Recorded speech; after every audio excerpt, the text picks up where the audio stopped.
Hello, everybody. This is an explosively powerful piece of education and advice for Canadians, especially what I refer to as the little people. I'm one of the little people, the subjects and then the savages. I tag Sheffrey in this, Jeremy, just for the education. We had a talk earlier tonight, but this is all in regards to so many messages on Mark Friesen, Buffalo Party of Saskatchewan. It's in relation to Six Nations. It's a group comprised of their peoples. A lot was said pretty nasty about myself today in a lot of circles, and I'm used to it. To me, it's water off a duck's back, and I want to make this video because, one, it's absolutely, and without a doubt, everything I'm going to go through here, every single Canadian and First Peoples can pick up their phone. Remember the two dates I give, the two countries I give, and you can go look at yourself.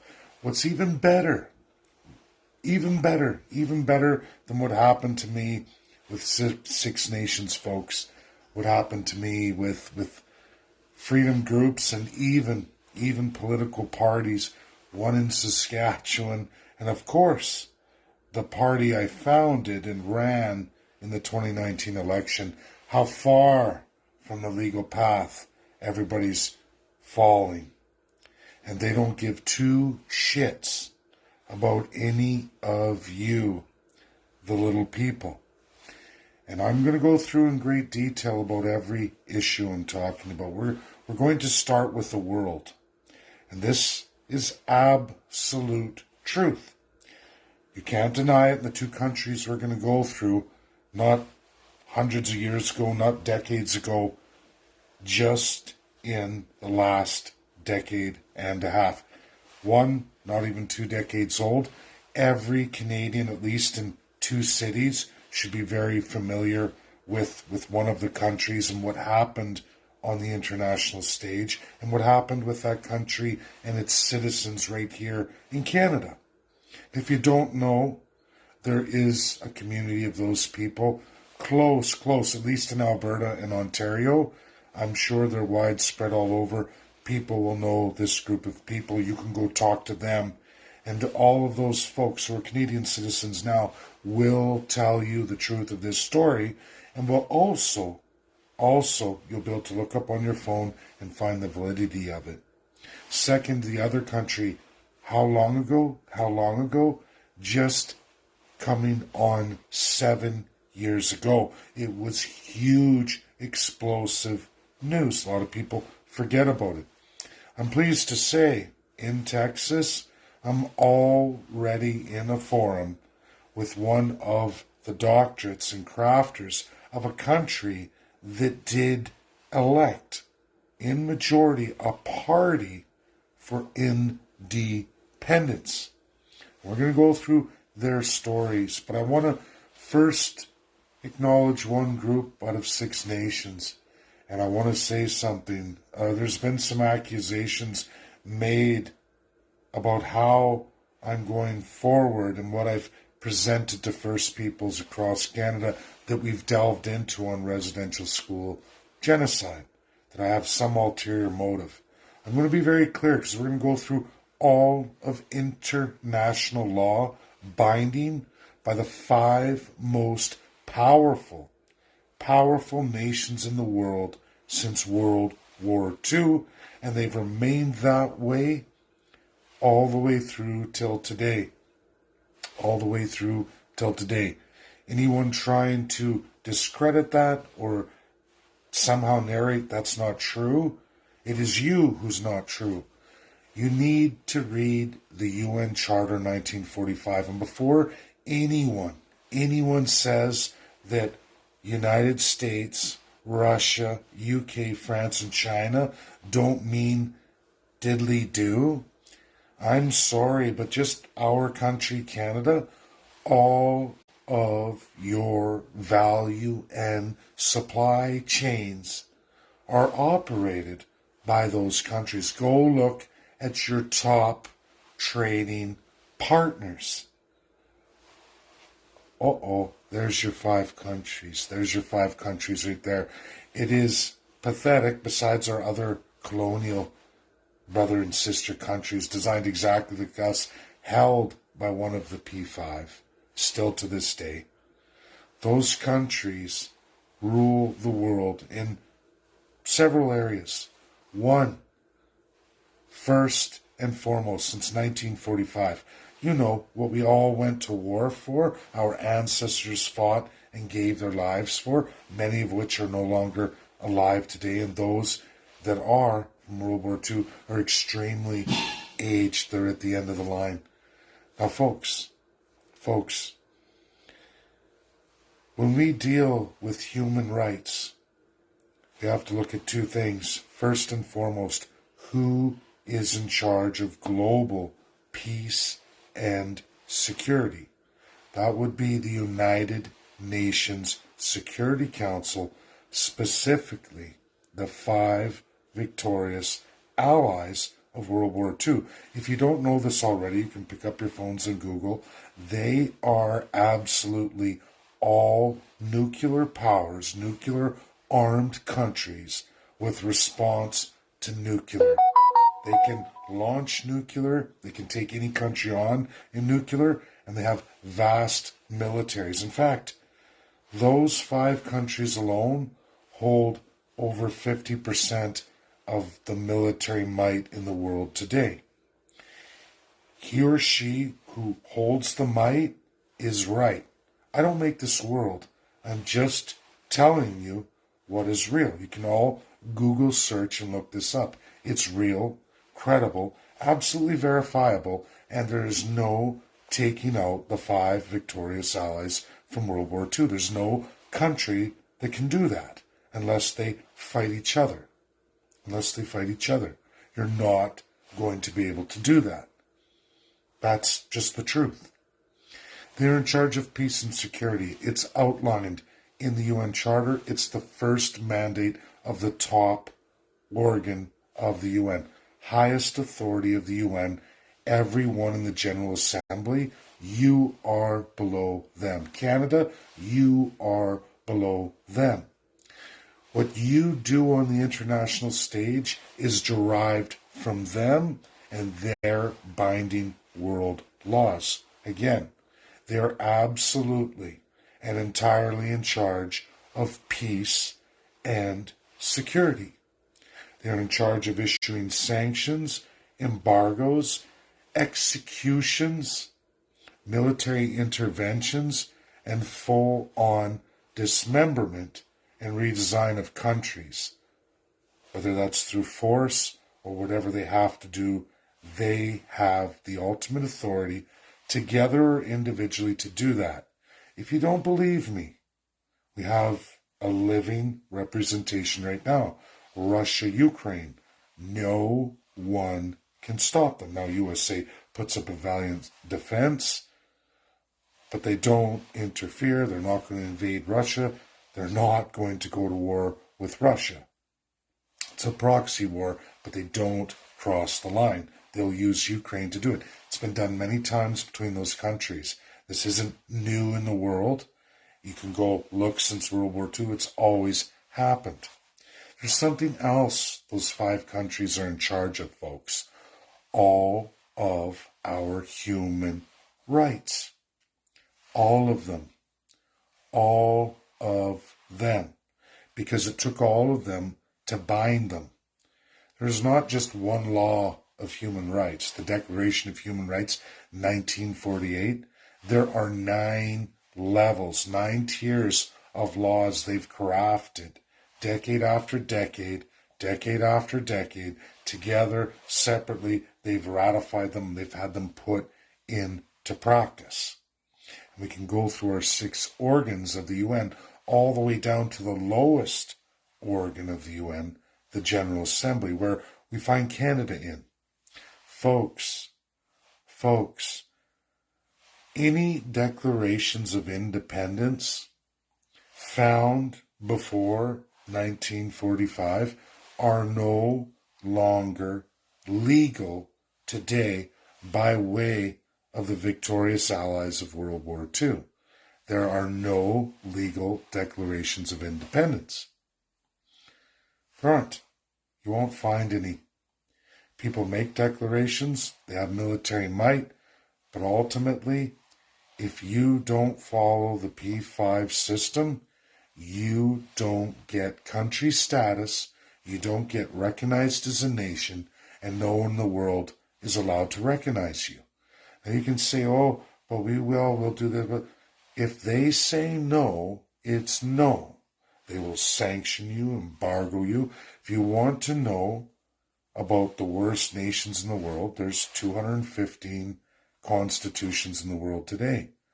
But there's only 193 UN registered states. If you ever want to look at the states who decided to go it their own way, they're of the horriblest existence today. No freedom of movement, and often in ultimately military conflicts forever and a day. The people are not free. They're not allowed to do what they want. They don't get to come and go. They're stuck. They're stuck, locked out entirely from the entire world. They exist in themselves forever in conflict with a state that has put their foot down and said, that's mine. Many of the P5 have done that. Some of them together have locked these countries out. Some of them have even put fences around places like Greece. You can look at one of those nations, Greece. There's a fence around the entire place. Nobody's allowed there. The Turks can't go there. The Greeks can't return there. All those people of that time period don't even get to go back to their homes. Locked out forever and a day via the P5. Sorry, we voted. Nobody's going to live there. Nobody gets to go home. Your property, your island state is gone. We locked you guys out. You wouldn't listen. When it comes to genocide, horrible crimes of genocide, the P5 wrote the laws on it. They are in absolute top-tier control over all genocide in this world. There is an international criminal court created in the 90s. Any UN state can sign the Roman Statute. You can get the ICC to be in your country.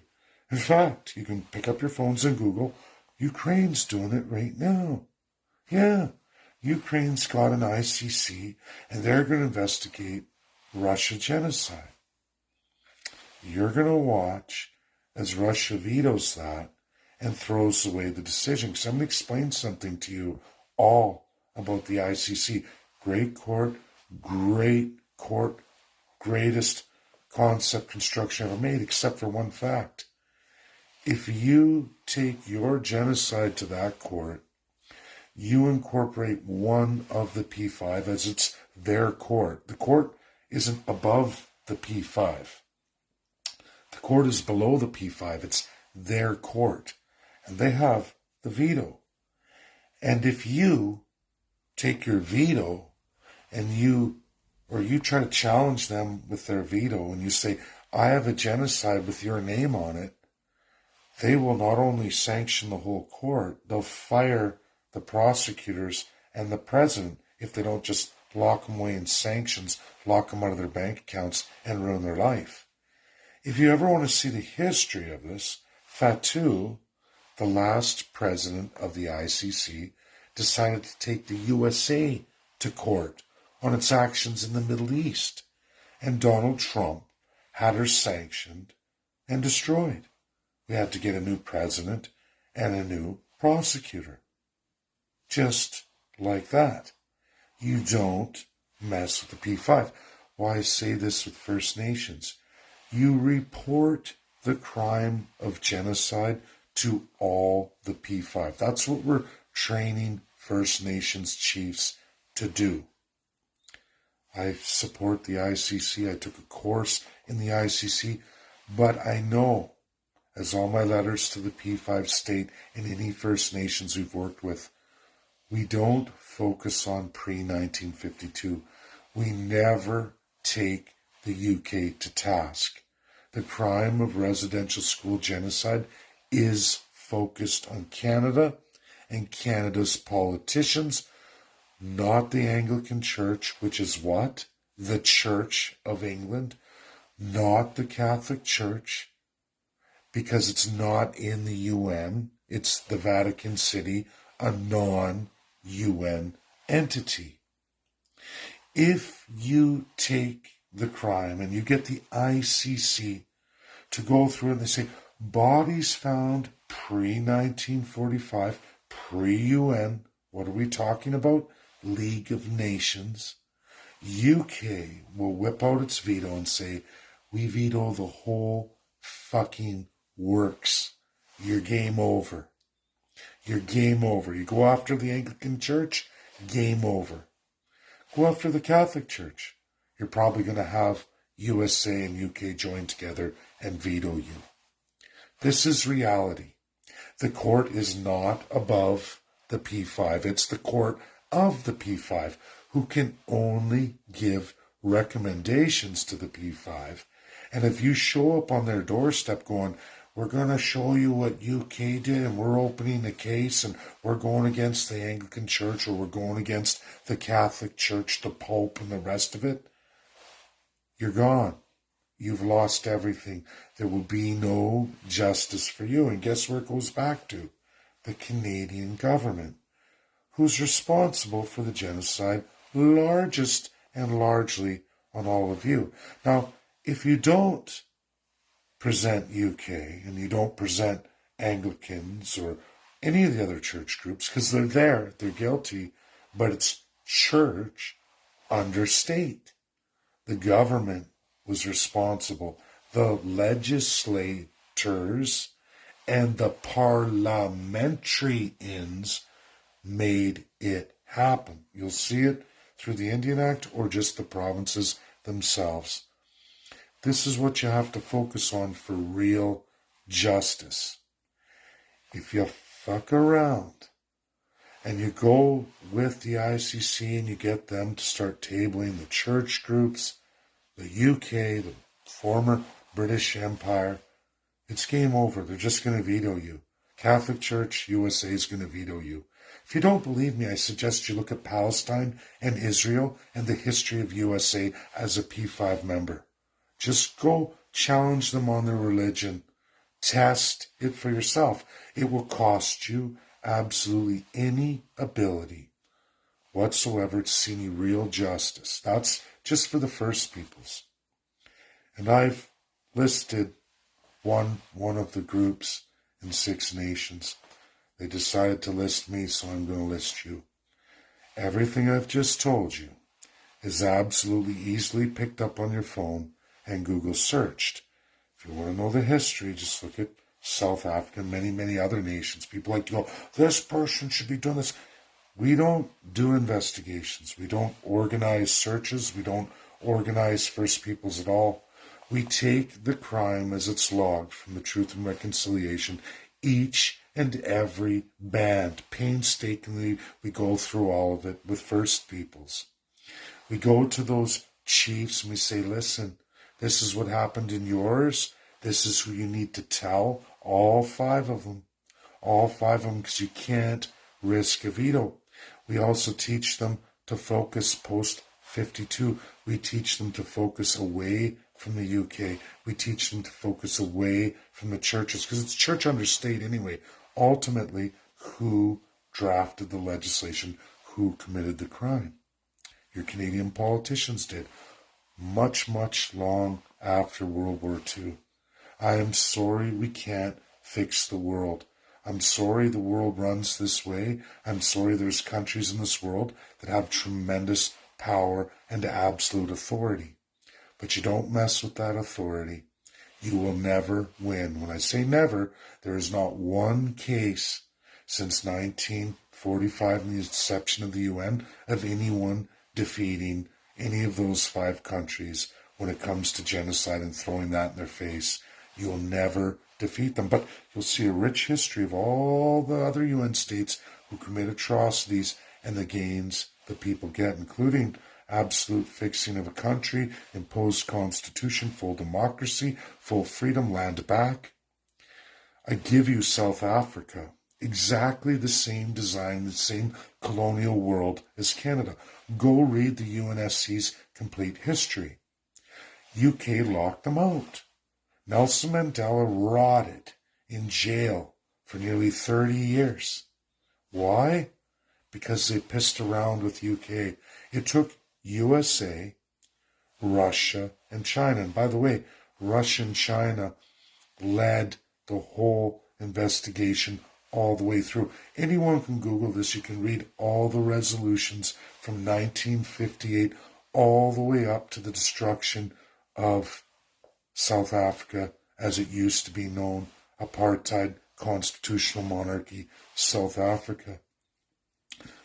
Crown land, goodbye. Land back, you want to see major land back, go look at South Africa. A lot of people don't like to tell these stories. People don't like to see the world as it really is, but it's there. The greatest and most powerful presentation is the history of South Africa and the UNSC and what had to be done there and how it all came about, who did what, and you'll find UK block all the way through. All the way through. Don't mess with a P5. Don't do it. You can lose everything you're trying to get accomplished. ICC is not the end-all and be-all unless you're careful about how you go through it. And that's what we're teaching chiefs. Not only are we teaching chiefs that, we teach them how to share everything they're working on with the P5. It's not for us or our gratification. It's the right thing to do because we all care. We care. We have a history. I've done much work on many countries since World War II and how they had their success.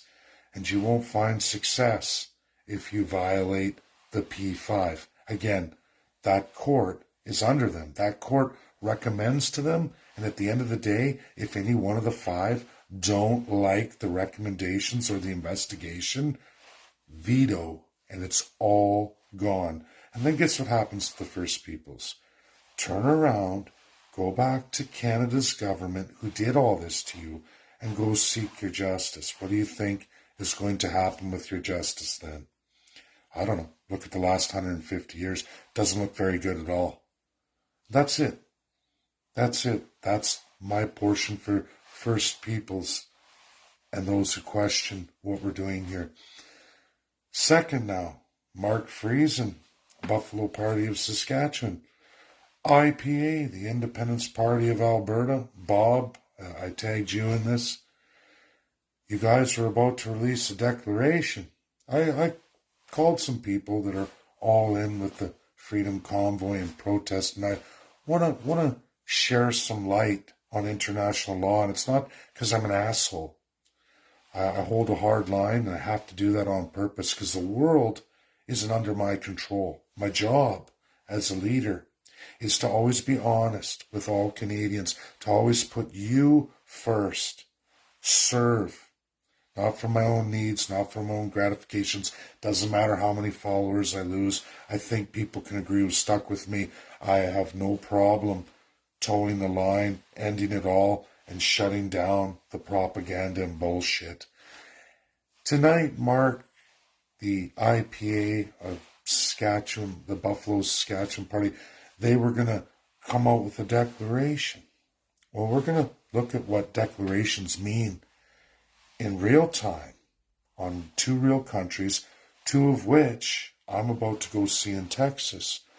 March 18th, I sure hope that I'll be with Hector Lopez Bofill. I hope I'll be with him.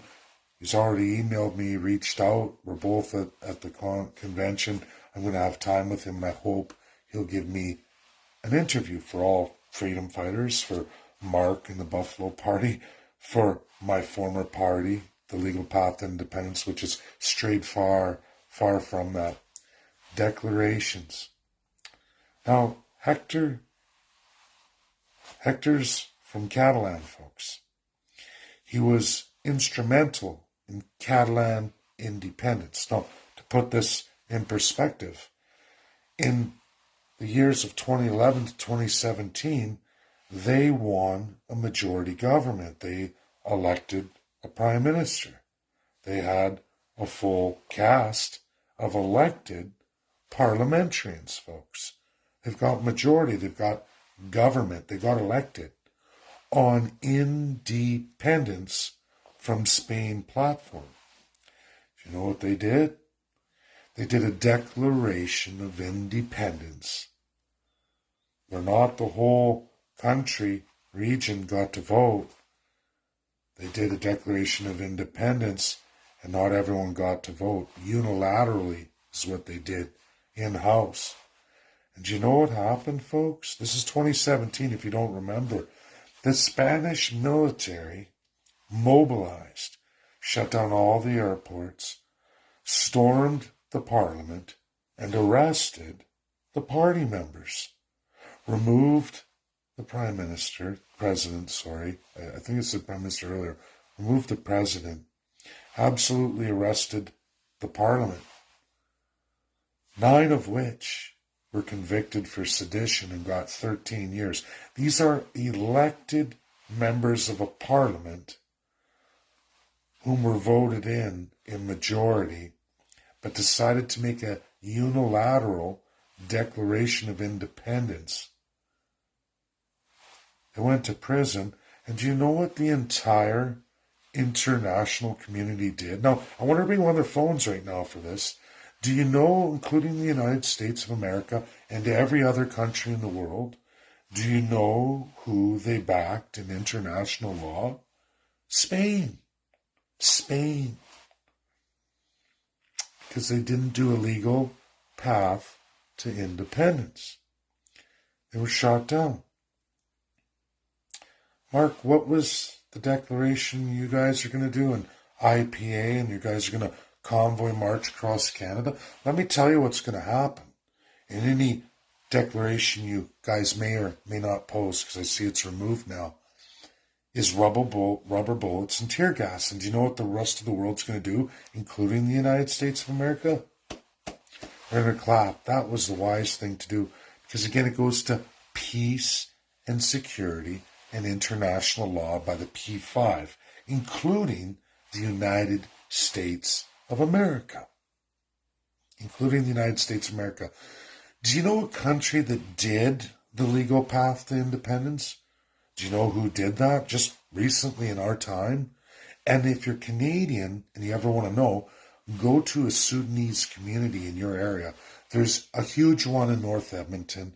There's a huge one in Toronto. And you can go if you're a Toronto citizen or you're an Edmontonian. I suggest you go to those communities and you sit down and talk with the folks there. I'm going to tell you what happened. In 2005, Sudan got independence. Do you know how they got it? They went to the P5. They said, listen, it's strife, it's no good, this country needs to be divided. We'll have North Sudan and South Sudan, but Sudan and South Sudan. We would like you to help us. We want to run a referendum. We want everybody administered, all the citizens of the age. Didn't matter, no sexual preferences or whatever. Everybody got to vote. And not only the people there, but all the people who were chased out of the country, refugees, didn't matter. All groups, all over the world. The UNSCP5 administered it, sponsored it, administered it, saw it through, and everybody, didn't matter where you were as a Sudanese, anywhere in the world, a refugee, or you'd immigrated because you were forced out and it wasn't fair, you got to vote wherever you were in the world. You can go to Edmonton, Alberta, North End, to the Sudanese community, a very large one.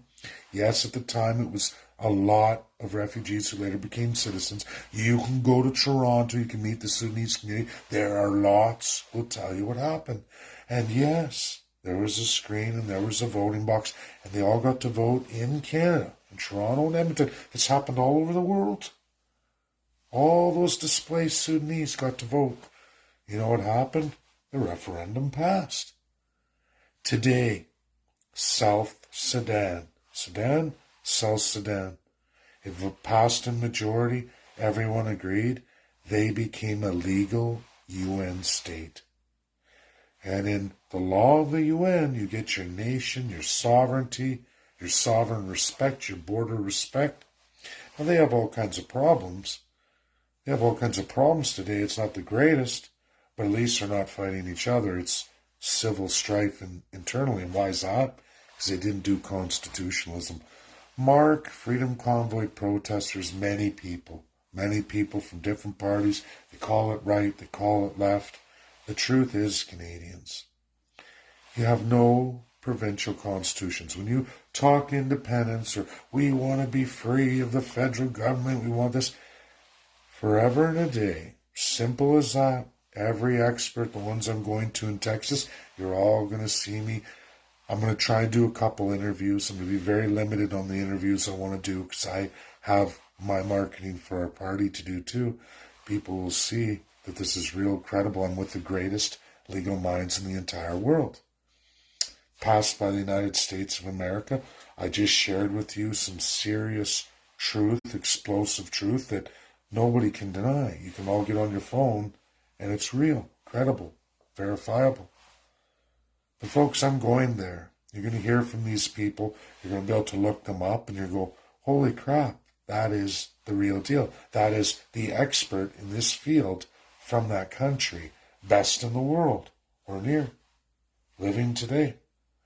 Well, why would I be there unless I've been doing work for 5 years straight on ironing out the legal path to everything? Provincial constitutionalism. Forever and a day, 1867, never repealed, never removed.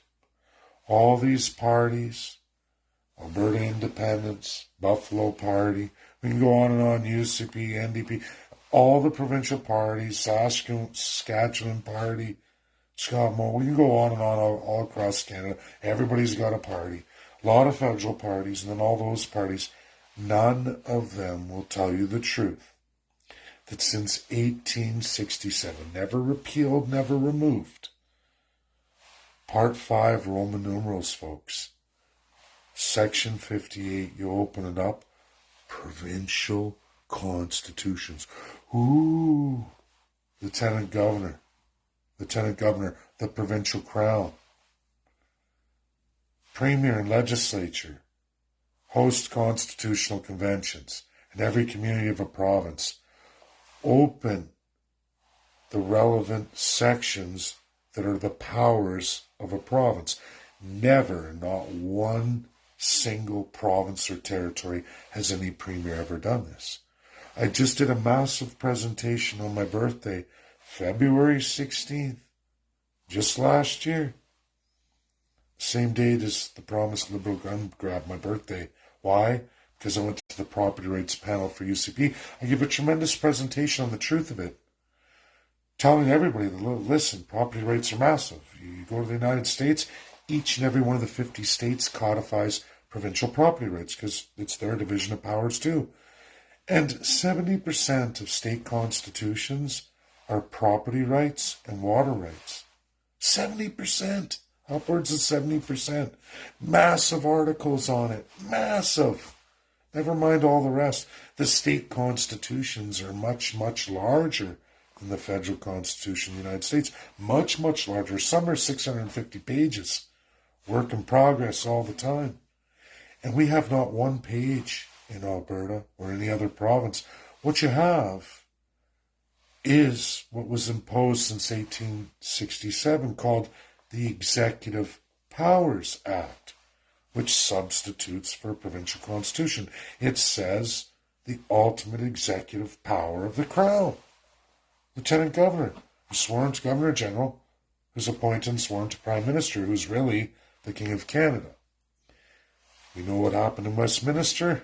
We know what happened in World War II. We know what King George VI and Sir Winston Churchill in 1941, Atlantic Charter, promised all the Allies to get them to fight the war. We will give up all our colonial holdings, and they did. Federal, provincial crown land. Before it was Queen Victoria's land, then it was, right? We had the Hudson Bay Company, and then we had another name. Then we had Prince Rupert's Hudson Bay. Then it goes on to the Queen Victoria's, and then after that, all of a sudden it changes into territories and provinces, and provincial and federal crown land. Oh, they transferred the crown to the Canadian government. Oh, Confederation, start creating provinces. But the government said, shh, don't tell them filthy subjects. We like this crown. They elect us every 4 years. Premier's like, if I don't enact these constitutions that list all these tremendous rights for the people, I can keep them as crown subjects. All I have to do is swear an oath to a far-off empire, and I get an invisible crown put on my head for 4 years. And you're all subjects or savages, because I wrote an Indian Act that I keep alive and well today, 2023. You can read every Prime Minister's talks of what they deem the savages, the Indians from the Indian Act. There's much literature there. If you want to hear what the Prime Ministers think, you should see what Premiers thought as they confederated. Quebec's Declaration of Independence that followed the American Declaration of Independence, going back to the 1700s, 1779, I believe, or I'm wrong on that on U.S. independence. I think it's 1789 was the Quebec one. I'll have to check my dates. But folks, that's long before World War I. That's the time of colonialism, Age of Empires, League of Nations. USA did a Declaration of Independence, but that was the time period. World War II, the promise of every nation, never again. And peace and security belong to the P5, and there will be no declarations of independence. People say Russia did sham referendums, but see what they did? We did referendums. We asked everybody. See how they didn't do, we declare this an independent state. They did sham referendums. You could call sham. Didn't get everybody guaranteed in a war-torn area, but they did them nonetheless, and they're a P5 member who says, we veto anything you say. Now that works for the 5. And they even veto people out of ever gaining independence. Look at China with Taiwan. China 1 policy. Sorry, we're a P5. Taiwan's ours. Hong Kong, you give that back, that's ours. We're a P5. UK's not strong enough to do anything about it. China's got a veto. UK's got a veto. What does it matter? They capitulated. China's now stronger than UK. USA is still the most powerful nation, but Russia has enough firepower to fight pound for pound when it comes to nukes. They're locked. They're locked in an eternal union. They'll play these games back and forth as they always have.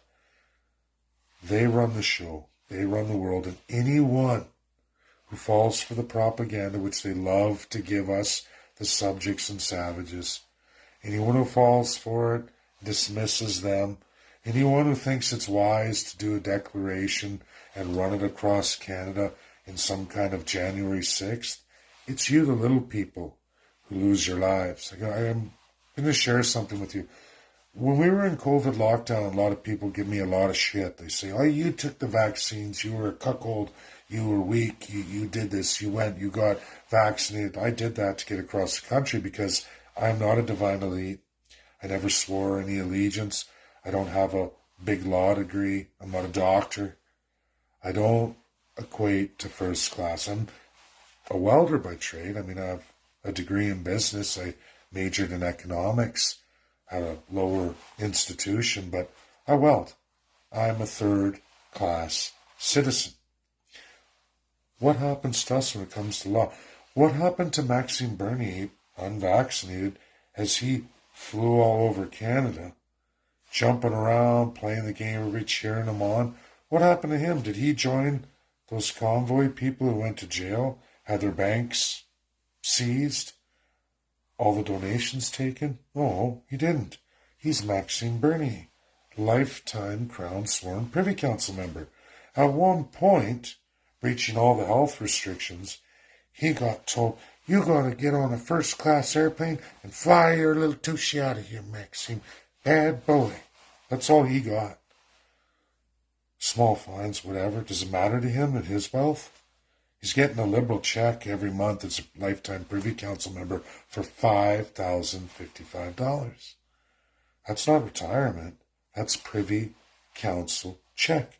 That's his life rate for being sworn to the Crown, taking the Crown, and administering it. He's not for any of you. He didn't get arrested. He didn't get his bank accounts frozen. They certainly didn't take away all Maxime's donations. He'll enjoy Florida whenever he wants. But everybody else had a whole different scenario. People say, well, why you do this? Why can't you be tough like this? But because I know what happens as first class or third class. I know what prison is. I've been there many times. I'm not going back. I'm a good guy. I don't deserve to be put in jail. So many of you don't either. And when these politicians or would-bes or these lovers of the Crown use you, the little people, to violate the highest laws in the international community who will not back you up, they let you rot in jail. We gotta be nice then to Daniel Smith rescuing you, the Albertans. What about Ontario on the Peace Bridge and all those protesters who blocked the bridge? How are they doing in jail? Does anyone even know? Right? All those who went to jail, they played their tough game, but eventually they bent the knee, they accepted it. They signed off, yes, I'm bad. Crown is right, I'm wrong. Please stop administering your divine justice. Because they were going to lose their lives, their livelihood, their financial security. That's the Crown. You accept it, or they apply the justice to you. Just like if people make declarations and think they're going to march across Canada, we're free, we're this, we're going to force our will, they will tear gas you, they will rubber bullet you. And I promise, you could remove Trudeau tomorrow. And you do that freedom march on Conservatives or NDP or whomever's in power, it's going to be Conservatives, they will respond with rubber bullets. Everyone in Alberta knows this truth. Under Jason Kenney, you see the mob amount of sheriffs appointed, a whole army of them. The pastors, now one's leading the Alberta Independence Party, street preaching, let's do a march, let's do all this. That's not politics, folks. I'm sorry.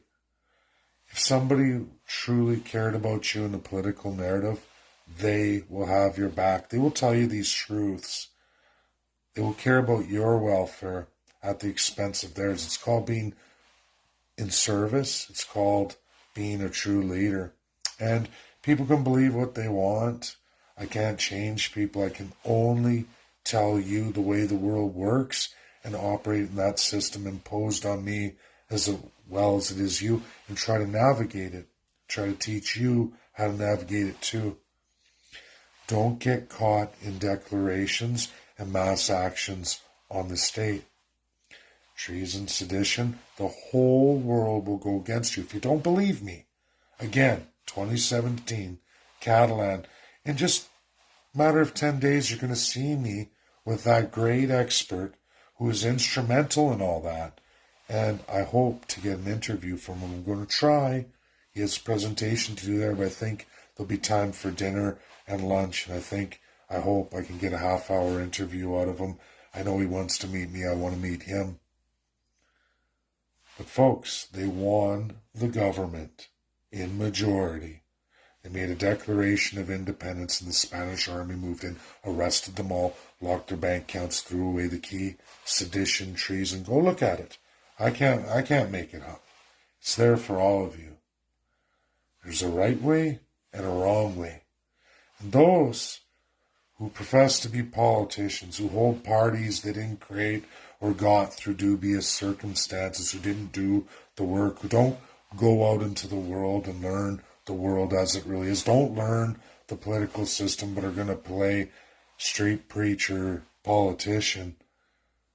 Careful where they take you. We've already seen the devastation for so many of the little people.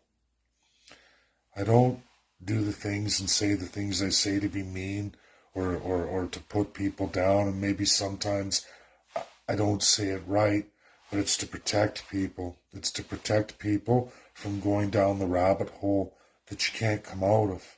You can't come out of certain things. And that elite, that divine elite that we fight so hard to put down, they are waiting, watching, and they can't wait to prance. When you forgot to cross your T, or you forgot to dot an I, they come in, fangs out, relentless, and they'll destroy you publicly on the littlest of mistakes, the littlest of violations, but they will capitalize on it. It'll be in the media. They'll destroy you. I've been fortunate. I've seen a lot coming. I've got out of a lot. I play in their system as best I can. I don't like it any more than any of you. Look at this face. Look at these. I've worked. Look at the light radiation. That's just this job, this shirt. I work every day of my life. I've done that my whole life. I'm one of you. I don't think I'm better than anyone, but I don't want a future for my children to be in servitude as a subject. And I'm definitely not proud of what my country did to the First Peoples, and I want to see justice for them. It's not for my own glory or glory of a party or any other misconstrued concepts that are brought largely from crown-loving, treacherous, treasonous people, from their own group of people. And this isn't new in the world. It's sick human nature, the rotten side of human nature. But the few of us that can resist have to resist. We have to go on. We have to keep trying. No matter how many times you fall, no matter how many times you fail. And I will continue. I will continue till this platform's out. And the haters can hate, and those that are ignorant of the truth can hate. I can only put my best foot forward, like this video, which is a tremendous education when people take the time. And Google the stuff I tell you, because it's all real, credible, and verifiable. I hope those parties don't release a declaration. I hope they don't march a convoy across Canada in a delusional idea that somehow the world isn't going to clap when the government smashes you down. And if you think that somehow it's a glorious thing, think about those who are those subjects that are going to lose everything, like somebody did just in the convoy. There is provincial constitutions. You want to talk independence? Show the world that you can at least understand your constitution. You can make use of what's there. How are you even ready for independence if you don't even understand constitutionalism, if you don't understand the rights that are just sitting right in front of you, that they're withholding from you, that you can take in a legal platform? Why not start there? Half the battle. And that's two provincial parties, folks. PPC certainly doesn't want you to know that. You never hear that from Maxime Bernier. It's sad, it's wrong, and it's institutionalization of the institutionalized. They keep taking you back to fool's follies. They keep taking you back to the crown. Look, world, look how foolish these people are. This is how ignorant, you hear that? Wild hillbillies. I am a hillbilly. I'm a hillbilly Albertan. Proud of it. My family's old in Alberta. First settlers. Oh, yes. We never had any issues. You're never going to hear of my family. Bjorkman. We came from California before Alberta was even a province. Our families are not attached to any First Peoples genocide. And anyone who wants to look in Treaty 7, you can go there. You can see the Dakota right there. And you know what? You will find there's no history of my family in any altercations with any First Peoples. More than 100 years, well more than 100 years in the area since before Alberta Confederated. And I'm proud of that history. That's a nice history to have. And I'm glad my family was never part of any colonial atrocities in Canada. That's my video, everybody. Share, share, share. One, because it's the right thing to do, because you have the power. You really do, to do the right thing. And it sucks to be a subject. It sucks to be a savage who has to toe the line more than any politician would ever even have to dream of. Because they can do all, be all, and never have any consequence. Whereas us, you just break a blade of grass, and that's it for you. And that's how it works in their system. And I'm sorry it works that way, and I'm sorry I have to be the way I have to be. But we have a mission. We have a mission and a straight shot that can be achieved. We can't have all that which they'll use against us. We can't. We have one mission, one truth that frees all Canadians and all First Peoples. Everything we give is to enrich peoples in the endeavors they do. I want to see truth and reconciliation happen. And I think if First Peoples, especially this particular group, tagged from Six Nations, if you look at what I've just shared tonight, you're going to find the absolute validity of it. And if you ever wanted to see the best case example that can be equated to Canada, that would be South Africa apartheid. I suggest you go read all the UNSC documents. Go read it, all of its entirety, 1958, on the UNSC's portal, 1958 to 1993. Go read it for yourself. You tell me. You tell me. Thanks. Bye now, everybody.